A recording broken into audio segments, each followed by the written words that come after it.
그러나 무릇 여호와를 의지하며 여호와를 의뢰하는 그 사람은 복을 받을 것이라. 아멘.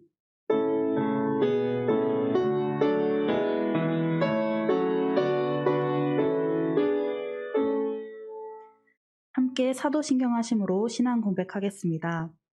나는 전능하신 아버지 하나님 천지의 창조주를 믿습니다. 나는 그의 유일하신 아들 우리 주 예수 그리스도를 믿습니다. 그는 성령으로 잉태되어 동정녀 마리아에게서 나시고 본디오 빌라도에게 고난을 받아 십자가에 못 박혀 죽으시고 장사된 지 사흘 만에 죽은 자 가운데서 다시 살아나셨으며 하늘에 오르시어 전능하신 아버지 하나님 우편에 앉아 계시다가 거기로부터 살아있는 자와 죽은 자를 심판하러 오십니다. 나는 성령을 믿으며 거룩한 공교회와 성도의 교제와 죄를 용서받는 것과 몸의 부활과 영생을 믿습니다. 아멘. 함께 찬송 8장 찬양하겠습니다.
모두 자리에 앉으시겠습니다.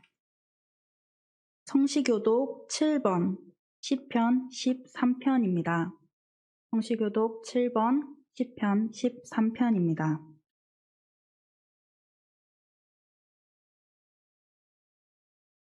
여호와여 어느 때까지이니까 나를 영원히 잊으시나이까.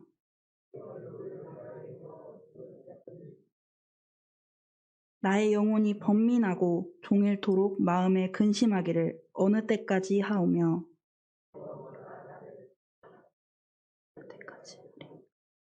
여호와 내 하나님이여 나를 생각하사 응답하시고 나의 눈을 밝히소서. 두렵건대 나의 원수가 이르기를 내가 그를 이겼다 할까 하오며. 나는 오직 주의 사랑을 의지하였사오니 내가 여호와를 찬송하리니 이는 주께서 내게 은덕을 베푸심이로다. 아멘. 함께 찬송 96장 96장 찬양하겠습니다.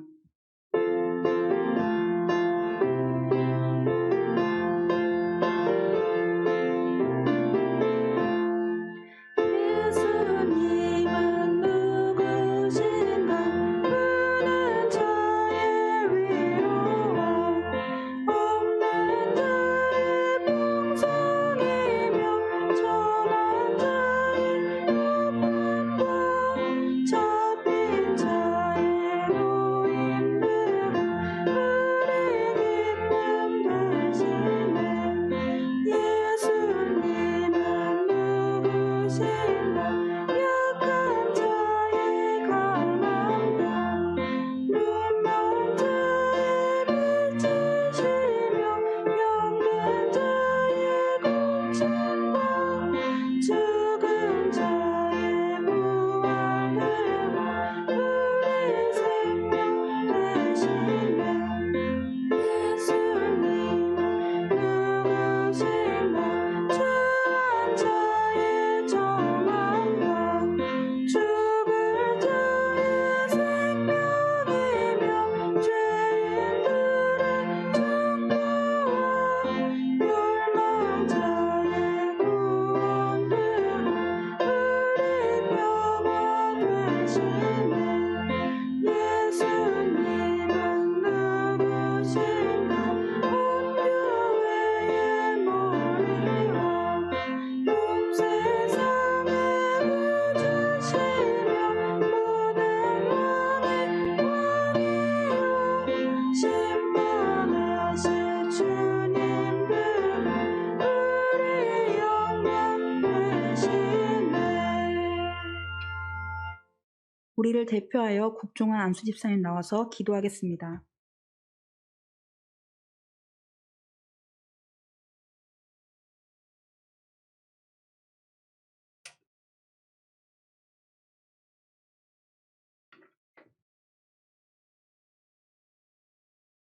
우리를 주의 자녀 삼아 주시고 변함없는 사랑으로 우리를 품어 주심에 감사드립니다. 하나님의 도우심 없이는 잠시도 살아갈 수 없는 연약한 저희들을 지난 한 주간도 여러 모양과 형편 속에 보호해 주시고 인도해 주시며 가르쳐 주신 크신 은혜와 사랑에 감사드립니다.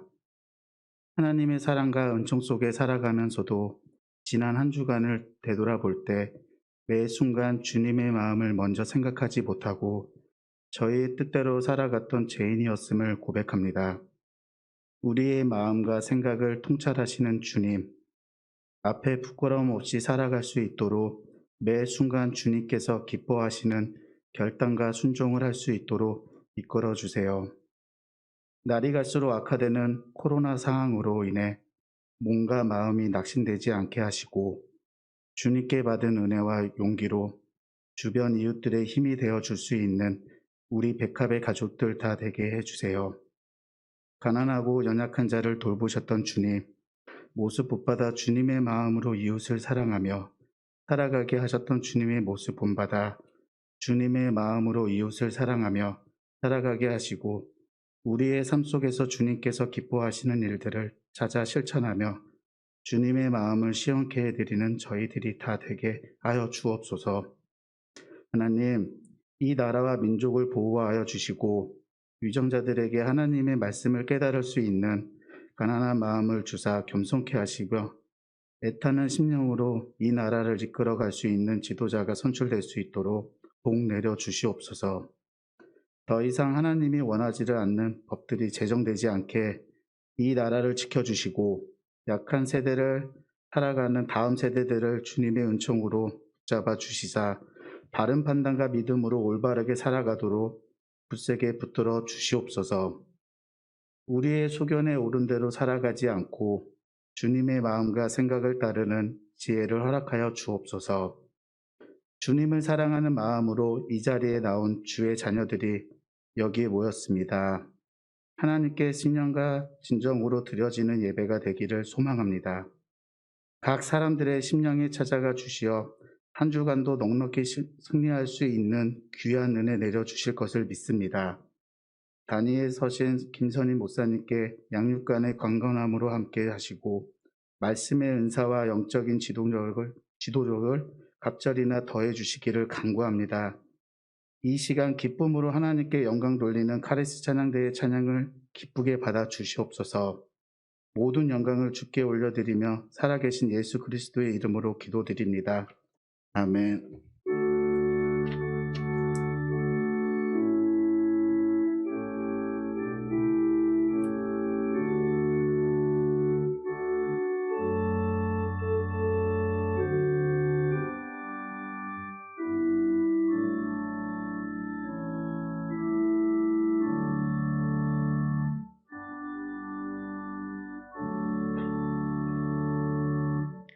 송영숙 권사님 성경 봉독하겠습니다.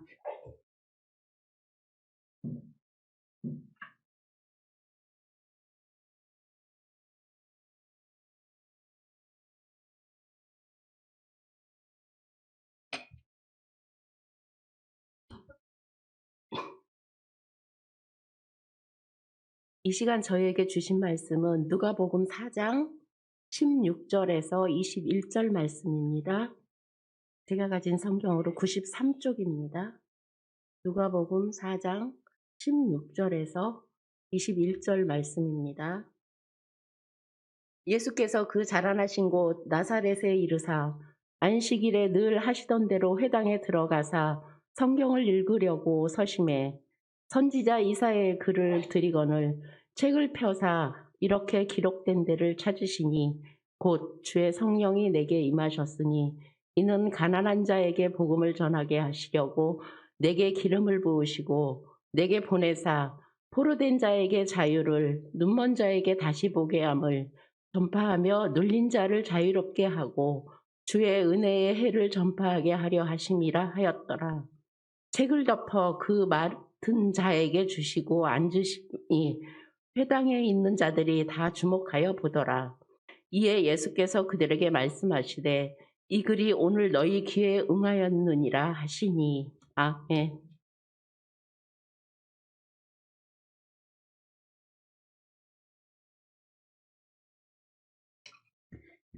카리스 찬양대 찬양이 있은 후에 예수님의 첫 번째 설교라는 제목으로 김선임 목사님 말씀 선포하시겠습니다.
휴일 소식을 전해드리겠습니다.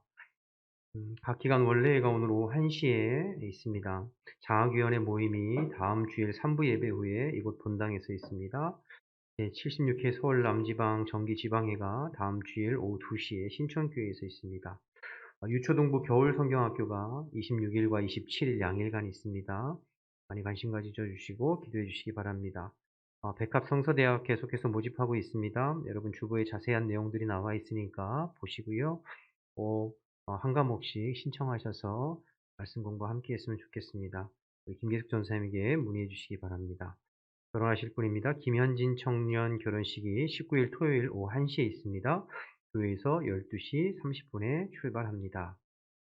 노정자 집사님 부친 되시고 서영성 안수 집사님 장인 되시는 노건민님께서 추천하셨습니다. 장례가 은혜 중에 잘 마쳤습니다. 여러분 위로해 주시고 또 격려해 주시기를 부탁드립니다. 나머지 광고는 주보를 참고하시면 되겠습니다. 우리 옆에 있는 분들하고 인사하겠습니다. 한 주간도 주 안에서 평안하셨습니까? 인사하실까요?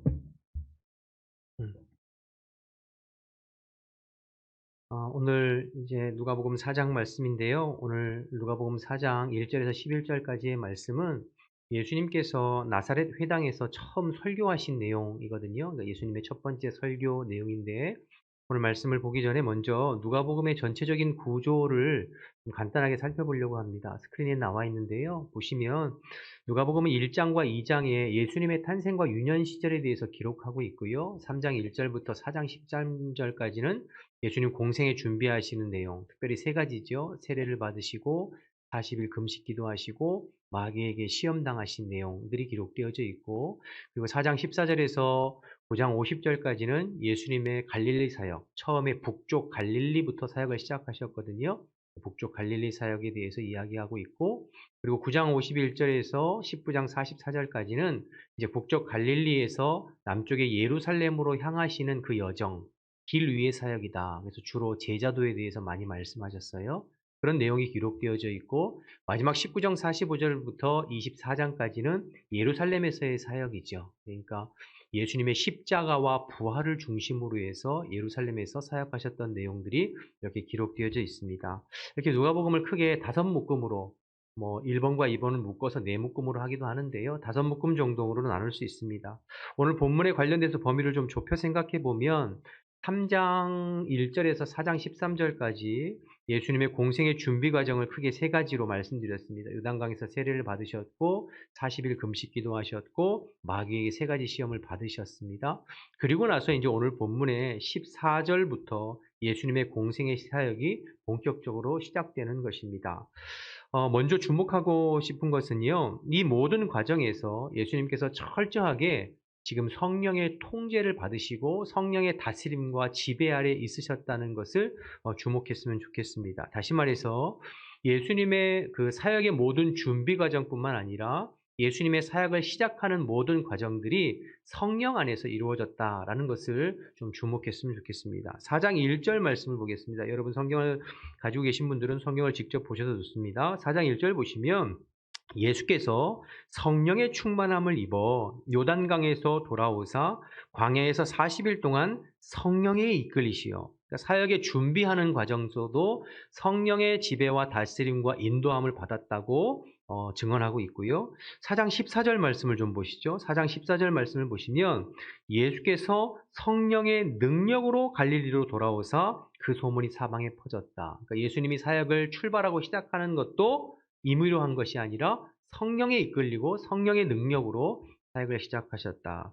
그러니까 예수님은 모든 사역이 지금 철저하게 성령의 통제와 다스림 가운데 지금 이루어지고 있는 것을 말씀을 통해서 확인할 수 있습니다.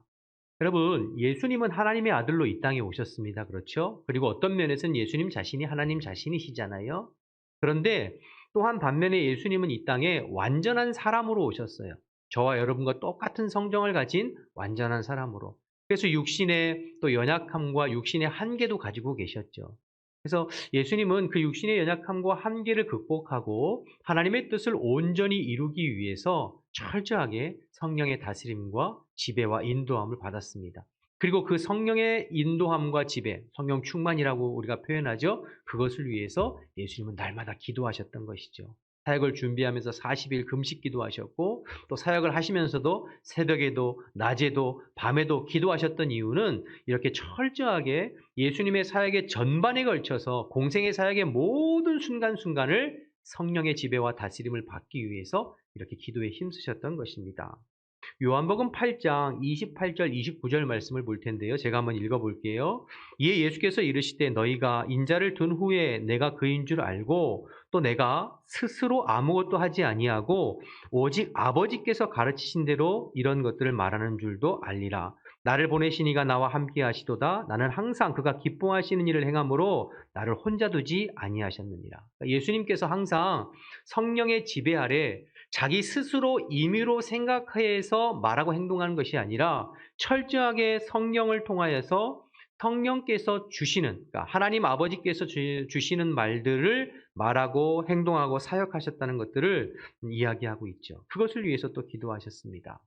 우리도 마찬가지입니다. 여러분, 우리가 요즘에 새벽마다 사도행전을 살펴보고 있지 않습니까? 사도행전을 살펴보면 초대교회의 시작과 성장의 모든 과정은 성령께서 주도하시고 이끌어 가신 것입니다.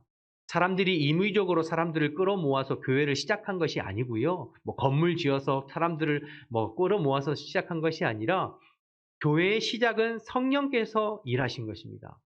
마가 요한의 다락방의 120문도가 열심히 뜨겁게 예수님의 말씀을 의지하여 기도할 때에 그들 가운데 성령이 임하셨고 성령이 임하니까 저들이 자연스럽게 나아가서 주가 그리스도 되심을 증거하게 되고 그 복음의 말씀에 사람들이 변화되고 새롭게 되고 그래서 3,000명씩 때로는 5,000명씩 회개하고 주님께 돌아와서 교회가 시작되게 된 것입니다. 그렇게 해서 교회가 시작하고 성장하고 부흥되었죠. 또 성령이 지배하고 다스리시니까 그들 마음 가운데 기쁨과 감사가 충만했어요. 그래서 누가 시키지도 않았는데 자기의 소유를 팔아서 때로는 밭을 팔고 땅을 팔아서 사도들 발 앞에 놓고 서로 필요에 따라서 나누어 주는 가난한 자들을 돌보는 유무상통의 천국 공동체를 만들었던 것을 보게 됩니다. 또 저들은 모일 때마다 순전한 마음으로 기쁨과 순전한 마음으로 떡을 떼고 서로 사랑하고 교제하는 그런 아름다운 공동체를 만들었죠. 이 모든 초대교회의 역사는 철저하게 성령이 이끌어 가셨고 성령이 지배하시고 다스리시고 인도하시는 가운데 순종했을 뿐입니다. 교회가 교회다운 거룩성을 지키고 교회가 하나님의 뜻 가운데 온전히 존재하기 위해서 해야 할 일은 철저하게 성령의 지배와 성령의 다스림 가운데 있어야 한다는 것입니다. 그래서 초대교회의 사도들은 또 성도들은 다른 무엇보다도 그 성령의 지배와 다스림을 철저하게 매 순간순간 받기 위해서 기도에 힘썼습니다. 사도행전에 보면 모일 때마다 기도했다는 기록이 계속 나오죠. 그 이유가 그 기도를 통하여서 매 순간 성령의 다스림과 성령의 인도하심을 따라 이끌려가기 위한 것입니다. 그래서 교회는 항상 성령의 다스림 가운데 살아 역동하는 교회가 건강한 교회인 줄로 믿습니다. 사도들은 이를 위해서 언제나 기도에 힘썼고 성령의 인도하심 따라 한 걸음 한 걸음 사명을 감당했습니다. 물론 성령의 인도하심과 성령의 지배를 따라 이끌림 받는다는 것이 항상 우리에게 꽃길만을 걷는다는 것을 의미하지는 않습니다. 우리가 여러분 새벽에 살펴봤듯이만 5장의 아나니아와 삽비라와 같은 사건과 같은 교회 안에 안타까운 사건도 있었고 7장의 스데반의 순교와 같은 힘든 일도 있었고 그 순교로 인하여서 예루살렘 교회의 성도들이 신앙생활을 할 수 없고 다 핍박으로 인하여서 유대와 사마리아와 땅끝을 향하여서 흩어지는 그러한 아픔과 어려움도 교회 가운데 있었습니다. 눈에 보이는 상황과 힘든 환경이 있었지만 그럼에도 불구하고 성도들은 어느 곳에 있든지 그들의 있는 처소와 그들의 있는 자리에서 항상 기도하면서 성령의 이끌리기를 사모하고 성령의 충만을 사모했어요. 그러기에 그들이 흩어진 곳에서 복음을 증거했고 오히려 또 다른 교회, 그들이 흩어진 자리에서 또 다른 교회가 세워진 것을 보게 됩니다. 이렇게 교회가 시작되었고 성장했어요. 그래서 교회는 항상 성령의 지배 아래 있어야 되고 성령의 다스림 가운데 있어야 건강한 교회입니다. 우리 호안백합교회가 이러한 건강한 교회 되기를 주님의 이름으로 축복합니다. 그리고 여러분, 성령이 이렇게 온전한 지배와 다스림을 받으면 어떤 현상이 일어나냐면 14절, 15절 다시 보시죠. 오늘 14절, 15절에 예수께서 성령의 능력으로 갈릴리에 돌아가시니 그 소문이 사방에 퍼졌다고 그랬어요. 예수님의 소문이. 또 15절 보니까 친히 그 여러 회당에서 가르치심에 뭇 사람에게 어떻게 했다고요? 칭송을 받았다. 예수님이 성령의 다스림과 성령의 인도하심을 따라 사역하시니까, 말씀 증거하시니까 그 소문이 사방으로 퍼졌대요. 누가 홍보하거나 또 강요하거나 자랑하거나 떠들지 않았는데 자연스럽게 사람들의 입에서 입으로 소문이 퍼져가게 되죠. 또 15절 보니까 사람들에게 칭송을 받게 되었대요. 이것은 예루살렘 교회도 마찬가지였거든요. 사도행전 2장 46절, 47절 말씀을 보겠습니다. 거기 보시면 한번 읽어볼까요? 시작. 날마다 마음을 같이하여 성전에 모이기를 힘쓰고 집에서 떡을 떼며 기쁨과 순전한 마음으로 음식을 먹고 하나님을 찬미하며 또 온 백성에게 어떻게 해요? 칭송을 받으니 주께서 구원받는 사람을 날마다 더하게 하시니라. 성령 충만하고 성령의 다스림을 받으면 자연스럽게 공동체 가운데 기쁨과 사랑이 충만하게 돼요. 그리고 그 기쁨과 사랑이 자연스럽게 퍼져나가고 소문이 나게 되죠. 그래서 구원받는 사람들이 사방에서 몰려오는 그런 역사가 일어난 것이죠. 우리 교회도 이런 역사 일어나기를 소망합니다. 또 두 번째로 성령의 다스림을 받으면요, 그 성령의 능력으로 말미암아 말씀 증거할 때에 말씀 증거하고 가르치니까 어떤 현상이 일어나냐면, 오늘 4장 22절을 좀 보실까요? 22절에 보면 그들이 다 그의 증언하고 그 입으로 나오는 바 은혜로운 말을 놀랍게 여겨 이르되, 그러니까 예수님 입에서 나오는 말씀을 은혜롭게 받았대요. 그렇죠? 사람들이. 또 32절 보세요. 4장 32절 보면 그들이 그 가르치심에 놀라니 이는 그 말씀이 권위가 있었다. 성령의 다스림을 받고 성령에 이끌리고 성령의 충만한 가운데 말씀을 가르치고 전하니까 그 말씀이 은혜롭게 들렸고 그 말씀이 권위가 있고 권세가 있게 느껴졌다는 거죠. 당시 유대교 지도자들이었던 서기관이나 바리새인이나 종교 지도자들과 다르게 그의 말씀에 뭔가 다른 영역이, 포스가, 능력이, 은혜가 느껴졌다는 것이죠. 그러니까 여러분, 성령이 충만하고 성령이 다스리시면 이런 은혜가, 능력이 나타나는 거죠. 이것은 예수님뿐만 아니라 사도들도 마찬가지였습니다. 사도들도 성령의 다스림을 받아서 성령의 말하게 하심을 쫓아 그리스도의 복음을 증거하고 말씀 전할 때에 그 말씀을 듣고 사람들 마음 가운데 찔림이 있었다고 그랬어요. 그래서 형제들아 우리가 어찌할꼬, 그 성령 충만한 자들의 말씀을 듣고 마음에 찔림을 받아서 형제들아 우리가 어찌할꼬 하면서 그들 앞에 나와서 회개하고 자복하고 그리스도의 십자가 앞에 돌이켜서 구원받는, 그래서 5,000명씩 3,000명씩 회개하는 역사가 베드로의 능력도 아니고 사도들의 능력도 아니고 오직 성령의 다스림 받고 성령의 충만함을 입고 성령의 말하게 하심을 쫓아 행한 그러한 까닭이었지요. 그러니까 성령 충만함 갖고 성령의 다스림과 통제를 받으면 사역의 열매가 나타난 거죠. 사역의 능력이 나타나게 되는 줄로 믿습니다. 그러므로 교회는 철저하게 성령의 지배를 받아야 하고 성령의 다스림을 받아야 합니다. 이 일을 위해서 담임 목사는 물론이고 모든 직분자들과 중직자들과 성도들은 더 깨어 기도하고 성령의 다스림과 인도하심을 받기를 사모해야 됩니다. 그러니까 목사님 열심히 기도하자는 소리지요? 예, 맞습니다. 열심히 더 기도하자는 말입니다. 기도밖에는 없다는 말입니다.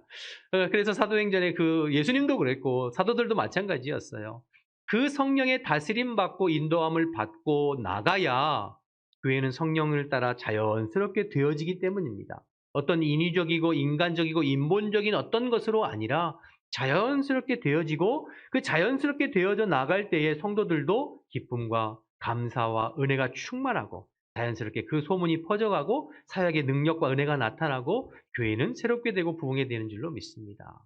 오늘 예수님께서 사역을 준비하시고 시작하실 때 철저하게 성령의 다스림을 받으셨던 것처럼 저와 여러분도 늘 깨어 기도함으로 성령 충만하고 성령의 다스림을 받아 성령으로 말미암아 되어지고 성령으로 말미암아 부흥하는 저와 여러분 우리 호암백각교회 되시기를 주님의 이름으로 축원합니다. 두 번째로 16절부터는 이제 구체적으로 예수님의 첫 번째 설교가 이제 등장하게 되는데요.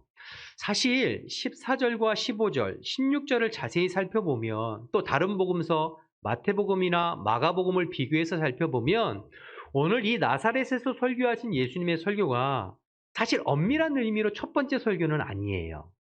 이미 예수님께서는 회개하라 천국이 가까웠느니라 라는 말씀을 중심으로 가버나움을 중심으로 여러 회당에서 말씀을 선포하고 가르치셨다고 기록하고 있어요.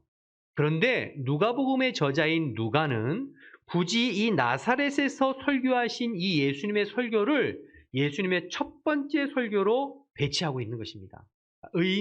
의미가 있는 것이고 의도를 가지고 그렇게 하는 것입니다. 예수님께서 나사렛에서 설교하신 이 설교가 예수님의 자신의 정체성에 대해서 분명히 드러내고 증언하고 있는 설교이고 또 앞으로 예수님께서 공생의 기간 동안에 어떤 일을 하시고 무엇을 위해서 이 땅에 오셨는지를 밝히고 있는 설교이기 때문이죠. 또 뒤에 보면 이 설교를 듣고 나사렛에 있는 사람들, 예수님의 고향인 나사렛, 원래 예수님의 원래 고향은 베들레헴이죠. 그렇죠? 그런데 나사렛 예수 이렇게 얘기하잖아요. 그 이야기는 베들레헴에서 태어나시긴 했지만 어릴 적부터 공생에 시작하기까지 쭉 자라온 곳은 나사렛이거든요. 그래서 나사렛 출신, 어떤 면에서는 나사렛을 고향이라고 할 수 있죠.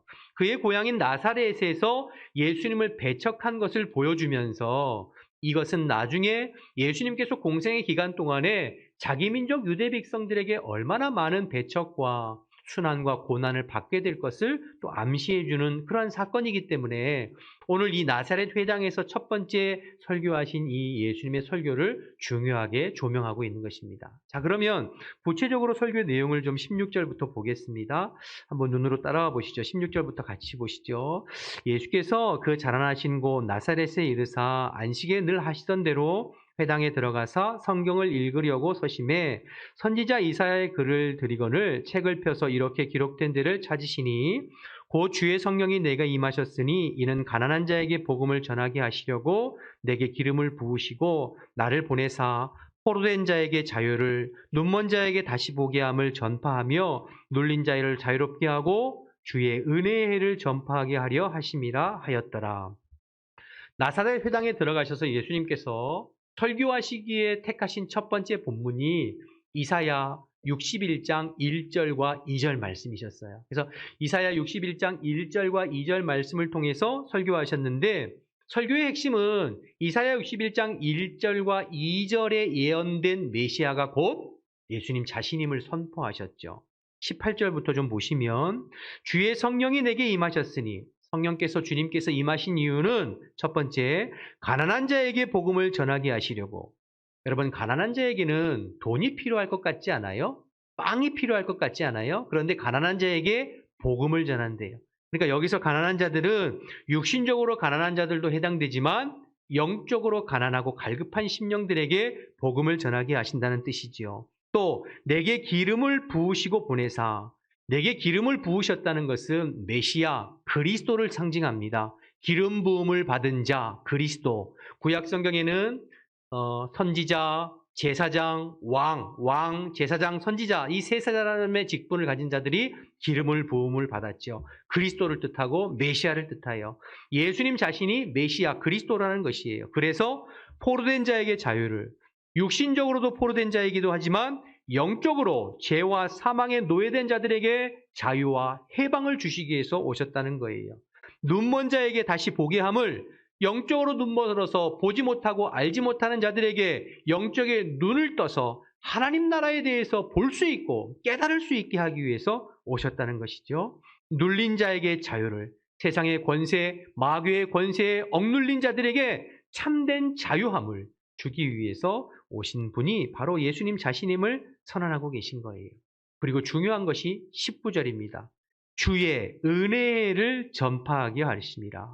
여기서 주의 은혜의 해는요, 희년을 뜻하는 거거든요. 그러니까 50년마다 한 번씩 돌아오는 희년. 그러니까 예수님께서 이 땅에 오신 것은 주의 은혜의 해, 즉 주님의 영적인 희년을 선포하시기 위해서 이 땅에 오신 분이 예수님이시다, 그리스도시다라고 증거하고 있는 거예요. 여러분, 희년에는 세 가지가 이루어졌는데요. 첫 번째, 노예를 해방시켜 줬습니다.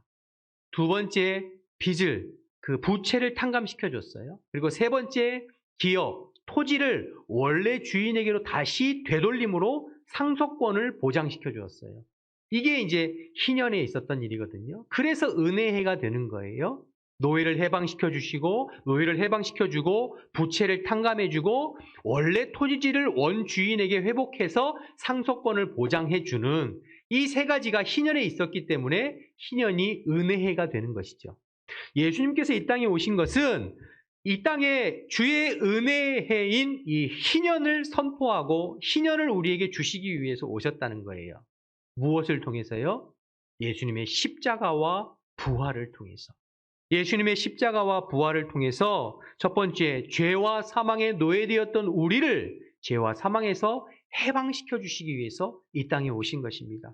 두 번째, 죄의 빚진 자, 그래서 그 죄의 빚을 갚아주시기 위해서 나 대신 죄를 속전이 되어져서 대성물이 되어져서 십자가의 죽으심으로 말미암아 죄값을 갚아주시기 위해서 오신 분이 예수님이시죠. 여러분, 예수님이 십자가상에서 테텔레스타이, 다 이루었다 말씀하셨잖아요.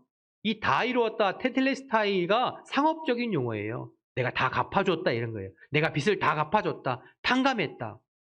죄의 삭은 사막이라고 말씀하셨잖아요. 내가 죽어야 되고 내가 내 생명으로 죄값을 대신 져야 되고 내가 십자가에 달려야 되는데 우리 예수님께서 나를 대신해서 속전이 되어주시어서 십자가에서 나를 대셔서 죄값을 갚아주셨다는 거예요. 그러니까 은혜의 해가 되는 것이지요. 세 번째, 희년에는 토지와 땅을 원래의 주인으로 돌려줘서 상속권을 보장한다고 말씀하셨잖아요. 우리 예수님께서 십자가의 죽으심으로 말미암아 우리의 원래 하나님의 자녀된 신분을 회복시켜 주신 것이죠. 영접하는 자 곧 그 이름을 믿는 자들에게는 하나님의 자녀가 되는 권세를 주시겠다고 말씀하셨잖아요. 우리가 예수님의 십자가의 그 은혜와 보혈, 십자가에 죽으시고 부활하신 그 예수님을 믿음으로 말미암아 우리의 신분이 하나님의 자녀의 신분으로 다시 회복되어 하나님의 영원한 나라를 유업으로 이을 수 있는 그 상속권을 다시 회복시켜 주시는 것이죠. 그러므로 예수님께서 이 땅에 오셔서 희년을 선포하셨다는 것은 예수님께서 십자가와 부활을 통해서 우리에게 참된 희년을 주시기 위해서, 즉 죄와 사망의 노예에서 우리를 해방시켜 주시고 십자가에서 우리를 대신해서 죄의 값을 지불해 주시고 십자가를 통하여서 우리에게 하나님 나라를 유업으로 얻을 수 있는 자녀의 권세를 회복시켜 주신 이 은혜의 해, 희년을 선포하기에 이 땅에 오신 분이 바로 예수님이시다라고 스스로를 증언하고 선언하고 선포하고 계신 것이 바로 이 나사렛 회당에서 예수님의 설교였던 것이죠. 그러니까 정리해 보면 예수님께서 이 나사렛 회당에 들어가셔서 이사야 61장 1절 2절 말씀을 중심으로 해서 말씀을 전하실 때에 이사야가 하나님의 말씀을 대언해서 이 땅에 오실 메시아를 예언하였는데 그 이 땅에 와서 하나님의 은혜의 희년을 선포하여 모든 자를 죄에서 자유롭게 하고 노예에서 해방하고 하나님의 자녀된 권세를 회복할 그 메시아가 올 것이라고 예언하지 않았느냐? 그 예언된 메시아가 바로 예수님 자신임을 증언하고 선포하고 계신 것입니다. 그래서 21절에 뭐라고 했습니까? 이 글이 너희 귀에 응하였다. 내가 이사야가 예언했던 그 메시아이다. 이 땅에 온 그리스도다라고 증거하고 있는 것이죠. 이 복음의 말씀을 예수님께서 성령의 충만한 가운데 성령의 능력으로 선포하고 계신 것입니다. 예수님뿐일까요? 아니죠. 예수님을 믿는 모든 믿는 자들 역시 성령의 충만함을 받아 선포해야 될 복음이 바로 이 복음입니다. 이 땅에 영적인 희년을 선포하기 위해서 오신 예수님을 증거하는 것이죠.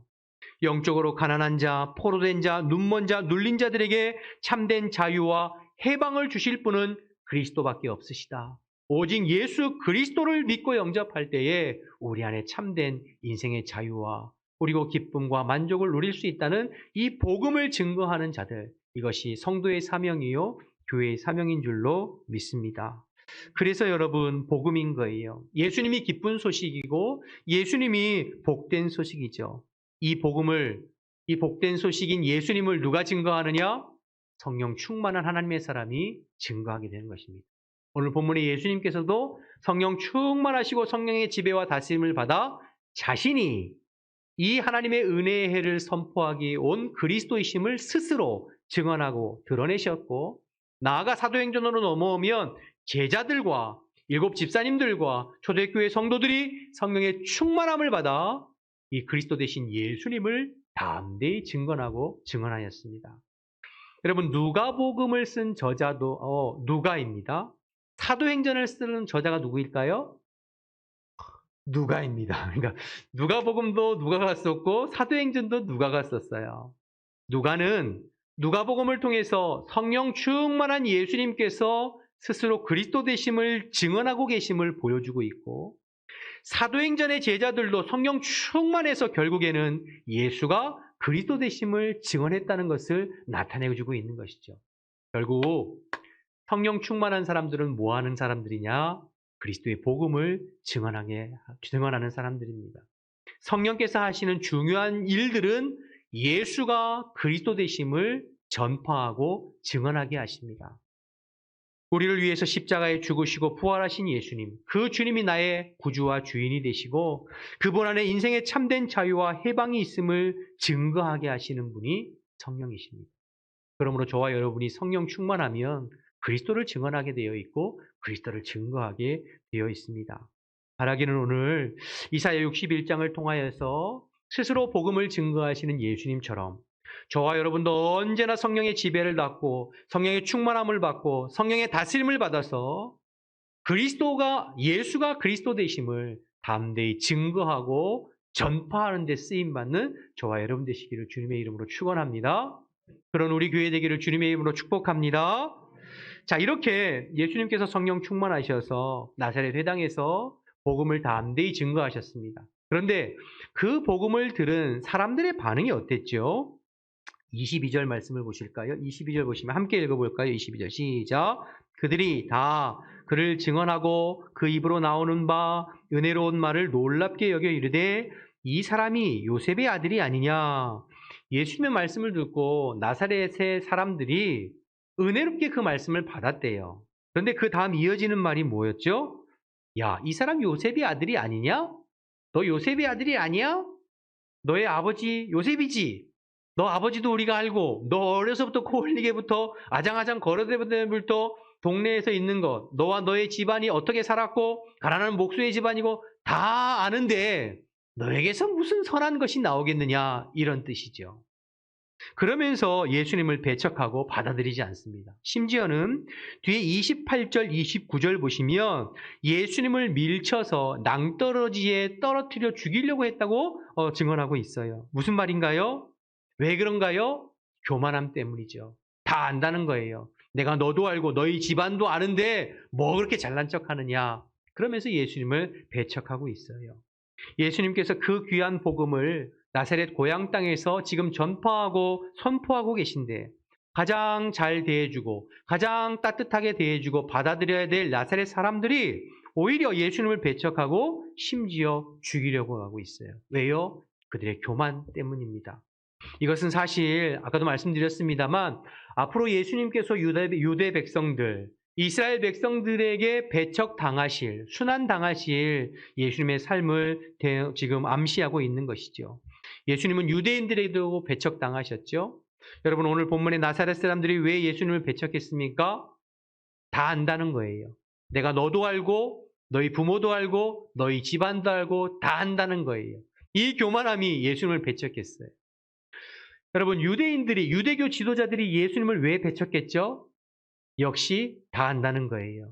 내가 구약 성경도 알고 내가 하나님에 대해서도 알고 내가 율법에 대해서도 알고 내가 신앙생활하는 거 다 아는데 뭐 그렇게 잘난 척하냐, 이 얘기죠. 그러면서 예수님을 배척했어요.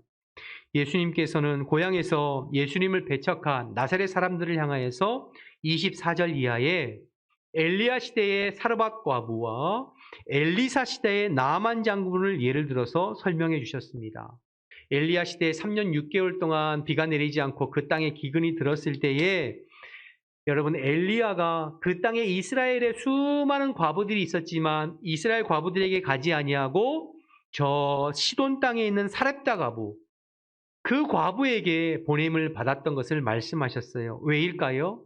이스라엘 땅에 수많은 여인들이 있었지만 엘리야를 받아들이지 않고 엘리야의 말에 순종하지 않고 엘리야를 환영하지 않았다는 뜻이에요.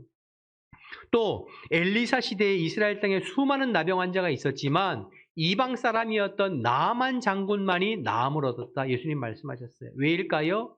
역시 이스라엘에 수많은 나병 환자가 있었고 그 땅에 엘리사가 있었지만 그들이 이 엘리사를 받아들이지 않고 영접하지 않고 환영하지 않았다는 뜻이죠. 왜요? 엘리야나 엘리사가 시대가 활동했던 시대가 언제입니까? 북이스라엘의 가장 영적으로 암울하고 우울하고 닫혀져 있던 아방 시대였거든요.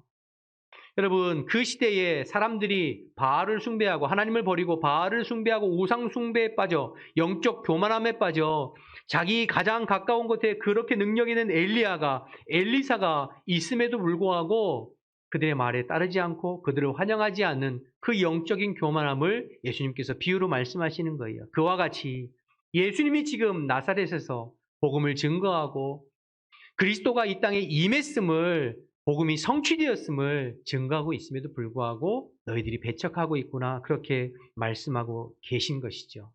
여러분 이 영적 교만함 내가 무엇인가 알고 있다고 생각하는 그 영적 교만함이 나의 눈을 가리고 마음을 닫아서 그 귀한 선지자가 곁에 있음에도 불구하고 배척하게 만들고 듣지 못하게 만듭니다.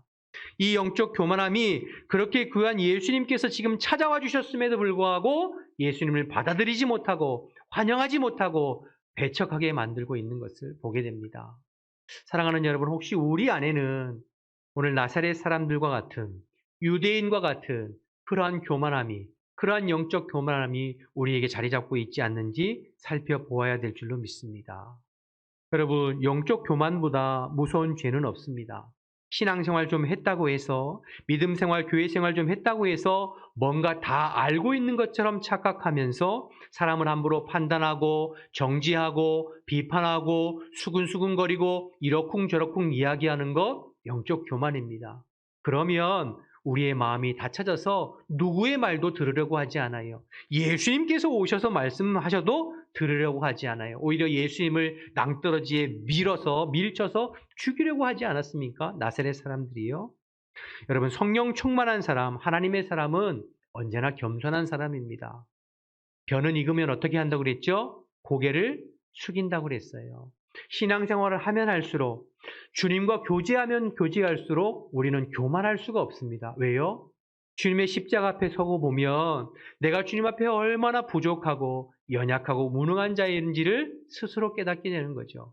매일매일 매 순간순간 주님께서 붙들어주지 아니하시면 나 스스로는 살 수 없는 포도나무 가지와 같은 존재임을 깨닫게 되는 거죠. 그래서 여러분 성령 충만한 사람, 그래서 늘 주님과 동행하는 사람들은 더 주님의 품을 파고들고 언제나 주님과 동행하기에 힘쓸 뿐이지 절대로 교만할 수가 없습니다.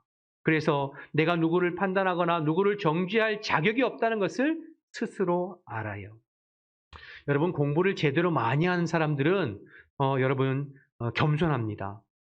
공부를 하면 할수록 내가 많이 모르는구나, 내가 무지하구나 하는 것을 깨닫게 되죠. 그래서 정말 제대로 박사학위를 받은 박사님들은 굉장히 겸손해요. 그런데 그렇지 못하고 어설프게 공부한 사람들은 교만해져. 자기가 다 아는 것처럼 행동하죠. 신앙생활도 마찬가지입니다. 사실 우리가 말씀을 연구하고 성경을 읽고 묵상하고 신앙의 연륜이 더해지면 더해질수록 깨닫게 되는 것은 내가 많이 부족하구나 하는 것을 깨닫게 되죠. 그렇기 때문에 겸손할 수밖에 없어요. 여러분 오늘 교만해서 예수님을 배척한 어리석은 나사렛 사람들처럼 되지 마시고 우리 예수님처럼 온유하고 겸손한 저와 여러분 되시기를 축복합니다. 예수님은 하나님의 아들로 이 땅에 오셨으면서 불구하고 온유하고 겸손하셨어요. 나는 마음이 온유하고 겸손하니 나의 멍에를 베고 나에게 배우라고 예수님 말씀하셨잖아요. 오늘 나사렛 사람들의 이 안타까운 모습을 보면서 그 귀한 예수님이 오셔서 말씀 전하는데 그들의 교만함으로 예수님을 배척하고 예수님을 따르지 않는 이 안타까운 모습을 보면서 우리 안에도 그러한 영적인 교만함이 없는가 살펴보고 언제나 주님 앞에 성령 충만하여 겸손한 저와 여러분 되시기를 주님의 이름으로 축복합니다. 오늘 세 가지 말씀 살펴봤어요. 예수님처럼 성령의 지배와 다스림 가운데 살아야 된다. 예수님처럼 성령 충만하여 그리스도의 복음을 증언하고 대언하고 증거하는 복음 증거자로 살아야 된다. 예수님처럼 성령 충만하여 언제나 겸손하고 온유한 자로 살아야 된다. 이 말씀을 기억하면서 말씀 붙잡고 한 주간 승리하는 저와 여러분 되시기를 주님의 이름으로 축원합니다. 축원합니다. 기도하겠습니다. 이 시간 기도할 때 주신 말씀 생각하면서 한번 통성으로 기도하겠습니다. 예수님도 성령의 지배와 다스림 속에서 사셨고 모든 사역에 있어서 성령의 인도함과 이끌림을 받았습니다. 여러분 우리가 더 기도하고 깨어있고 성령 충만함을 사모해야 될 이유가 그렇지 아니하면 우리 스스로는 한순간도 주님 앞에 바로 설 수 없습니다. 성령의 지배와 다스림을 받는 저희들 될 수 있도록 기도하시고 또 성령 충만함은 복음을 전하게 됩니다. 예수님도 그러하셨고 사도들도 그러했던 것처럼 우리가 언제나 성령 충만해서 그리스도의 복음을 선포하고 증언하는 일에 쓰임받을 수 있도록 기도해 주시고 성령 충만하면 겸손할 수밖에 없습니다. 예수님처럼 온유하고 겸손한 교만한 자가 아니라 예수님처럼 온유하고 겸손한 우리 스스로가 될 수 있도록 우리 주신 말씀 생각하면서 주님의 이름 한번 부르고 통성으로 기도하겠습니다.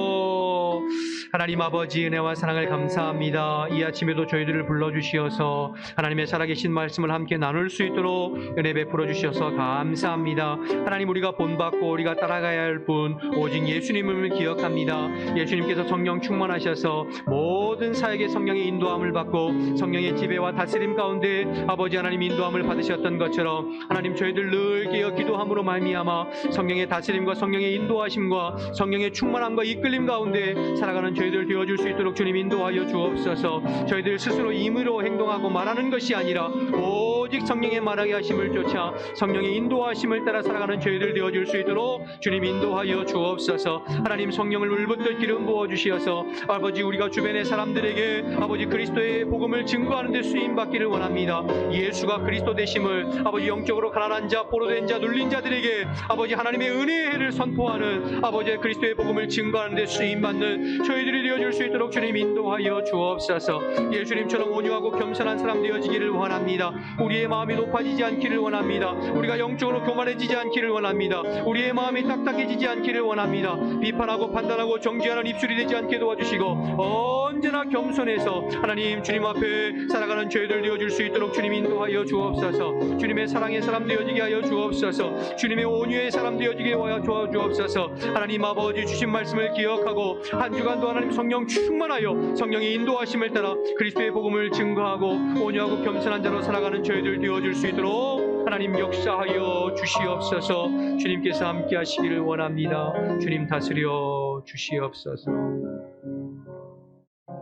하나님 감사합니다. 오늘도 저희들을 부르셔서 예배하고 하나님의 말씀을 함께 나누고 말씀 앞에 기도하며 결단하게 하심을 감사합니다. 하나님 한 주간을 살아갈 때에 저희 스스로 살지 않게 도와주시고 늘 깨어 기도함으로 성령의 다스림 받고 또 성령의 충만해서 그리스도를 증거하고 하나님 앞에 사람 앞에 겸손한 주의 백성으로 살아가는 한 주간이 될 수 있도록 주님 인도하여 주옵소서. 그저 지식으로만 이론으로만 아는 삶이 아니라 하나님 삶으로 행함으로 하나님의 사람으로 살아가는 우리 모두가 될 수 있도록 주님 인도하여 주옵소서. 그렇게 인도하실 줄 믿고 예수님의 이름으로 기도드립니다. 아멘. 우리 다 같이 일어나셔서 찬송가 309장 찬양하시겠습니다.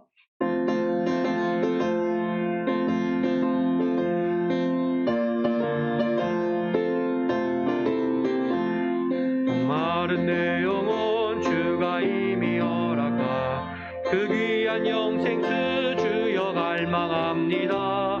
그 약속 따라서 힘써 간구하오니 오 주여 내 기도 어서 들어주소서. 예수의 사랑 예수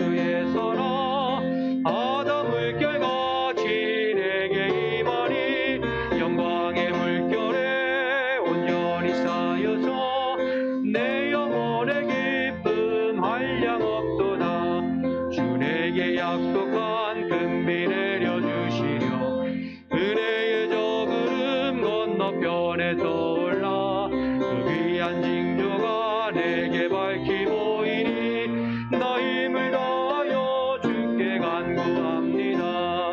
예수의 사랑 예수의 사랑 바다 물결같이 내게 임하니 영광의 물결에 온전히 쌓여서 내 영혼의 기쁨 한량 없도다. 은혜의 소낙비 지금 흡족히 내려 구원의 큰 강물 흘러 차고 넘쳐서 주한 모든 죄 모두 씻어버리니 나 지금 은혜를 충만하게 받았네. 예수의 사랑 예수의 사랑 바다 물결같이 내게 임하니 영광의 물결에 온전히 쌓여서 내 영혼의 기쁨 한량 없도다. 그 차고 넘치는 주의 은혜의 물결 힘차게 밀려와 내게 만족합니다. 오 할렐루야로 주를 찬송하오니 내 마음의 기쁨이 항상 충만함이라. 예수의 사랑 예수의 사랑 바다 물결같이 내게 임하니 영광의 물결에 온전히 쌓여서 내 영혼의 기쁨 한량 없도다. 하나님 감사합니다. 오늘도 새로운 한 주간을 시작하면서 주님 앞에 기쁨으로 예배하고 또 말씀 붙잡고 한 주간을 열어가게 하시니 감사합니다. 사모하는 모든 심령에게 하늘문을 활짝 여시고 주의 성령을 물붓듯 기름 부어 주시어서 내 능력만큼 사는 인생이 아니라 성령의 능력으로 한 주간을 승리하며 살아갈 수 있도록 하나님 인도하여 주옵소서. 주의 성령으로 말미암아 우리의 심령 가운데 기쁨과 감사와 찬송이 넘쳐나게 하시고 눈에 보이는 어려운 환경이나 상황만 바라보지 않게 도와주시고 우리와 함께 하시고 우리와 동행하시고 우리에게 힘주시는 그 성령의 능력으로 말미암아 한 주간 승리하며 살아갈 수 있는 복된 삶이 될 수 있도록 주님 역사하여 주시옵소서. 주님 앞에 나와서 마음과 정성을 다해서 예물을 올려드린 손길을 주님께서 기억하시고 이 예물이 닿는 곳마다 그리스도의 복음이 증거되는 데 쓰임받게 도와주시고 예물 드린 손길들을 복의 복을 더하여 주시어서 저들의 삶과 저들의 생업이 하나님의 은혜 가운데 복된 삶이 될 수 있도록 인도하여 주시옵소서. 특별히 하나님 육신의 연약함 가운데 있는 지체들이 있습니다. 질병으로 고통당하는 지체들이 있습니다. 주님 이 시간 찾아가 주시어서 예수님의 능력의 손길로 어루만져 주시어서 모든 병만은 떠나가게 도와주시옵시고 영육간의 강건함을 회복할 수 있도록 역사하여 주시옵소서. 이제는 우리 주 예수 그리스도의 은혜와 하나님 아버지의 크신 사랑과 성령의 교통하심이 오직 성령의 다스림을 받고 그리스도를 증거하고 겸손한 자로 살아가기를 결단하는 우리 모든 사랑하는 지체들 가운데 지금부터 영원토록 함께 하시기를 간절히 축원하옵나이다. 아멘.